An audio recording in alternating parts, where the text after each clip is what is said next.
வணக்கம் நண்பர்களே. இன்று நாம் பார்க்க போவது சாணக்கியர் தொடரில் ஒரு முக்கியமான சம்பவம்.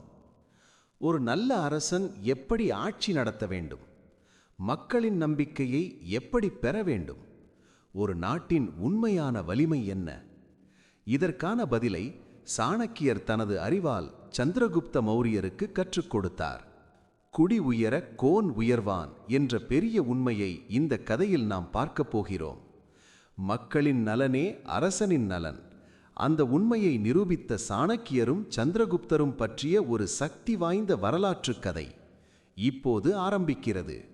கிமு 322ஆம் ஆண்டில் மௌரிய பேரரசு தொடங்கியது. ஆட்சியில் அமர்ந்த சந்திரகுப்தருக்கு இரு முக்கிய வேலைகள் இருந்தன. ஒன்று, வடமேற்கு பகுதிகளை கைப்பற்ற வரும் அந்நியர்களை ஒழித்தல்.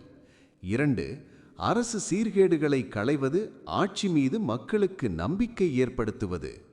சந்திரகுப்தா, எனக்கு ஒரு கணக்கிருக்கிறது. ஆட்சி என்றால் இப்படித்தான் அமைய வேண்டும், இப்படித்தான் மக்களை நல்வழிப்படுத்த வேண்டும் என்று ஒரு முறை இருக்கிறது. இந்திய அரசர்களுக்கு அது புதுமை இருக்கும். ஆனால் மக்கள் வேண்டுவது அப்படி ஒரு நிர்வாகத்தைத்தான். முதலில் அரசன் மீது மக்களுக்கு நம்பிக்கை வர வேண்டும்.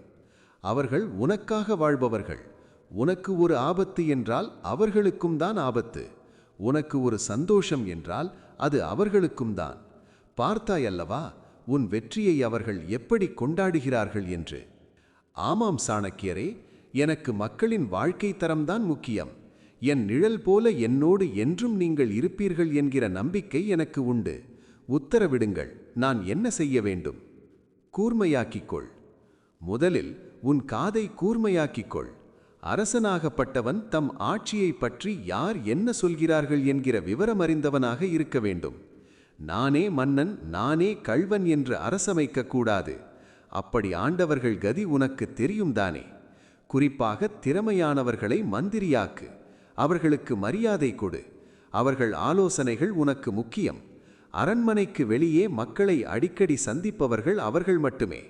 பிறருடைய உதவியுடன் மட்டுமே அரசனால் ஆட்சி செலுத்த முடியும். ஒற்றை சக்கரத்துடன் ரதம் இயங்க முடியாது. சந்திரகுப்தர் அப்படியே செய்தார். அவரது ஆட்சிக்கு கீழ் மந்திரி பரிஷத் என்கிற அமைச்சரவை உருவாக்கப்பட்டது. அதில் புரோகிதர், மகாமந்திரி, சேனாபதி, யுவராஜன் ஆகியோர் அமைச்சரவையை அலங்கரித்தனர்.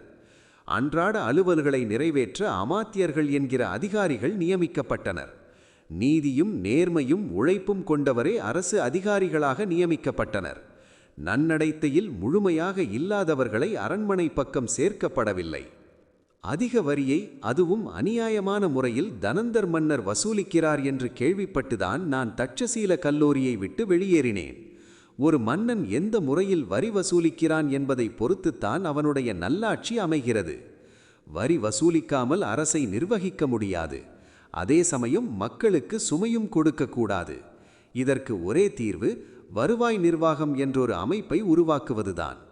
நீங்களே சொல்லுங்கள் சாணக்கியரே, எதற்கெல்லாம் வரி வசூலிக்கலாம், எதற்கெல்லாம் வரி விலக்கு அளிக்கலாம் என்று. வருவாய்த்துறை சாணக்கியர் சொன்னபோல அமைக்கப்பட்டது. இதன் தலைவர் சம்ஹத்தர் என்று அழைக்கப்பட்டார். நிலவரி, நீர்ப்பாசன வரி, சுங்கவரி, வணிக வரி, படகு வரி, சுங்கவரி, தொழில் வரி போன்ற வரிகள் விதிக்கப்பட்டன. விளைச்சலில் 1/6 பங்கை மட்டும் வரியாக செலுத்தினால் போதும் என்று அறிவிக்கப்பட்டது. இதுவரைக்கும் அரசுக்கான செலவுகள் என்று எதை நிர்ணயம் செய்திருந்தாய் என்று கேட்டார் சாணக்கியர். அரசவை மற்றும் அரசரது குடும்பச் செலவுகள், இராணுவம், அரசு பணியாளர்கள், பொதுப்பணிகள், இவைதான் அரசின் செலவுகள். சரிதானே சாணக்கியரே என்று கேட்டார் சந்திரகுப்தர். கூடவே இதையும் இணைத்துக்கொள். கோயில்கள்தான் மக்களுக்கு ஒரே நம்பிக்கை. அதன் முழு செலவையும் அரசு ஏற்றுக்கொள்ள வேண்டும்.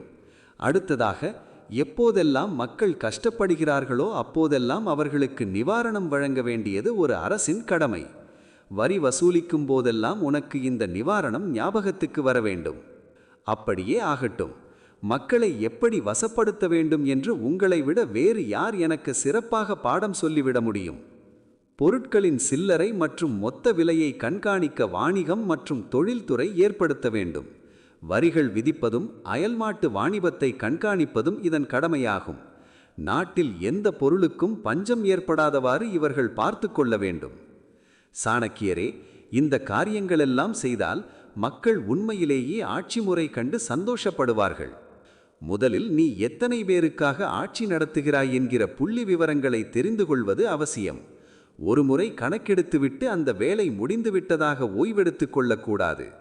மக்கள் தொகை கணக்கெடுப்பு பணி என்பது அடிக்கடி நடக்க வேண்டிய பணியாகும். நீ எவ்வளவு பேருக்கு திட்டங்கள் தீட்ட வேண்டும் என்பதை அறிந்து கொள்ள இது உதவும். இதை அரசு அதிகாரிகள் மட்டும் செய்வது போதாது. கூடவே ஒற்றர்களும் இவ்வேலைகளில் ஈடுபட வேண்டும். அயல்நாட்டு மனிதர்களின் போக்கை தொடர்ந்து கவனிக்க வேண்டும். இவ்வளவு பெரிய பேரரசுக்கான திட்டங்களை செயல்படுத்துவது என்பது சற்று கடினம்தான். உன்னுடைய அரசை பேரரசு என்றுதான் சொல்ல வேண்டும் சந்திரகுப்தா. தட்சசீலம், உஜ்ஜயினி, சுவர்ணகிரி, கலிங்கம் போன்ற ராஜ்யங்களை நீ மட்டுமே 24 மணி நேரமும் கண்காணிக்க முடியாது. உன் நிர்வாகங்களை 4ஆக பிரித்துக்கொள். மளமளவென்று வேலைகள் நடந்தன. மௌரிய பேரரசை 4ஆக பிரித்தார் சந்திரகுப்தர். சட்ட ஒழுங்கு மற்றும் வரியை வசூலிக்க 4 மாகாண ஆளுநர்கள் நியமிக்கப்பட்டனர். மாவட்ட அதிகாரங்கள் ராஜூக்கள் என்கிற அதிகாரிகளுக்கு வழங்கப்பட்டன. இன்றைய கலெக்டர்களுக்கு சமமான பணிகளையும் அதிகாரங்களையும் இவர்கள் கொண்டிருந்தனர். நாகரிகா என்கிற மேற்பார்வையாளரின் கீழ் சட்ட ஒழுங்கு பராமரிக்கப்பட்டது. சந்திரகுப்தா, இவை அனைத்தும் உன்னை மக்கள் மத்தியில் கதாநாயகனாக காண்பிக்கும். ஆனால் உன் திறமை, ஆட்சி முறையெல்லாம் அந்நியர்களுக்கு எங்கே புரிய போகிறது? அவர்கள் பாட்டுக்கு போருக்கு வந்து நின்றால் எப்படி சமாளிப்பாய்? உன் நிலத்தில் தங்கம் விளைந்தால் அதை அபகரிக்க மீண்டும் பாரசீகர்களும் கிரேக்கர்களும் உள்ளே நுழைந்தாலும் நுழையலாம். அழகான வீடு கட்டினாலும் அதற்கு பாதுகாப்பு சுவர் வைக்க வேண்டும் அல்லவா? அதுபோல பாதுகாப்பு படை என்பது இரும்பின் பலம் கொண்டதாக அமைய வேண்டும். சந்திரகுப்தர் இராணுவத்தில் 6 லட்சம் காலாட்படைகளும் 30,000 குதிரைப்படை வீரர்களும் 9,000 யானைகளும் 8,000 தேர்களும் அமைக்கப்பட்டு படை வலுப்பெற்றது. இறுதியாக ஒன்றை சொல்கிறேன் கேள்.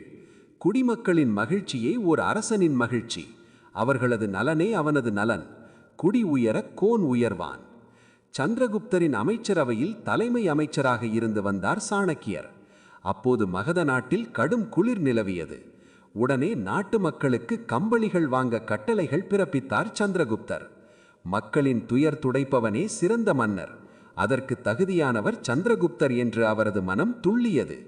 கம்பளிகளை எடுத்துக்கொண்டு வந்து தன் வீட்டில் வைத்திருந்தார் சாணக்கியர்.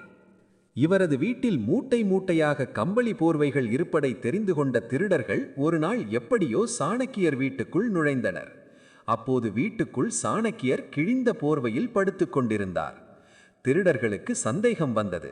இதென்ன, இத்தனை கம்பளி போர்வைகள் இருக்கும்போது இவர் கிழிந்த கம்பளியில் உடலை போர்த்தி கொண்டிருக்கிறாரே என்று ஆச்சரியப்பட்டனர். ஆனது ஆகட்டும் என்று சாணக்கியரை எழுப்பினார்கள். சந்தேகத்துக்கு விடை கேட்டார்கள். சிரித்துக்கொண்டே விளக்கம் கொடுத்தார் சாணக்கியர். என்னிடம் கிழிந்த கம்பளிகள் மட்டுமே உண்டு என்பது உண்மைதான். ஆனால் மன்னர் இந்த கம்பளிகளை எனக்கு கொடுத்தது நான் போர்த்தி கொள்ள அல்ல, ஏழைகளுக்காக. குளிரில் வாடும் ஒவ்வொருவருக்கும் கட்டாயமாக கம்பளிகள் போய் சேர வேண்டும் என்பது அவரது கட்டளை. ஆக இந்த கம்பளிக்கு சொந்தக்காரர்கள் ஏழைகள்தான். இது தெரிந்து கொண்டும் பிறகு நானும் அதை போர்த்தி கொண்டால் பிறகு நானும் திருடனாகி விடுவேன் என்றார் சாணக்கியர். அந்த காலத்தில் திருடர்களுக்கு கூட கொஞ்சம் ஈவு இரக்கம் இருந்திருக்கிறது. சாணக்கியரின் வார்த்தைகள் ஒவ்வொன்றும் அவர்களுக்கு சமுக்கடி போல் இருந்தன. உடனே சாணக்கியரிடம் மன்னிப்பு கேட்டனர்.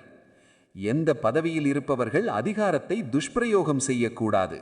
அப்படி செய்தால் அது பதவிக்கும் அப்பதவியை வகிப்பவருக்கும் அழகு அல்ல என்றார் சாணக்கியர். சந்திரகுப்தர் தனந்தர் போரில் எப்படியோ உயிர் பிழைத்தார் அமாத்தியா. நந்தவம்சம் செழித்து வளர்ந்ததில் அமாத்தியாவின் பங்கு எத்தகையது? சந்திரகுப்தரை கொல்ல திட்டம் தீட்டினார் அமாத்தியா. இதிலிருந்து நாம் என்ன கற்றுக்கொள்ளலாம் நண்பர்களே?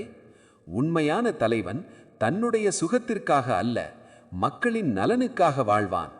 சாணக்கியர் சொன்ன ஒரு பெரிய உண்மை என்னவென்றால், குடி உயர கோன் உயர்வான். மக்கள் உயர்ந்தால்தான் ஒரு நாடும் உயர்ந்து நிற்கும். அதையே தனது ஆட்சியில் சந்திரகுப்தர் நிரூபித்தார். அதனால் நினைவில் வையுங்கள், அதிகாரம் என்பது சக்தி அல்ல, அது ஒரு பொறுப்பு. இதுதான் சாணக்கியர் நமக்கு சொல்லும் மிகப்பெரிய வாழ்க்கை பாடம். மீண்டும் ஒரு சாணக்கியர் கதையுடன் அடுத்த வீடியோவில் சந்திப்போம் நண்பர்களே.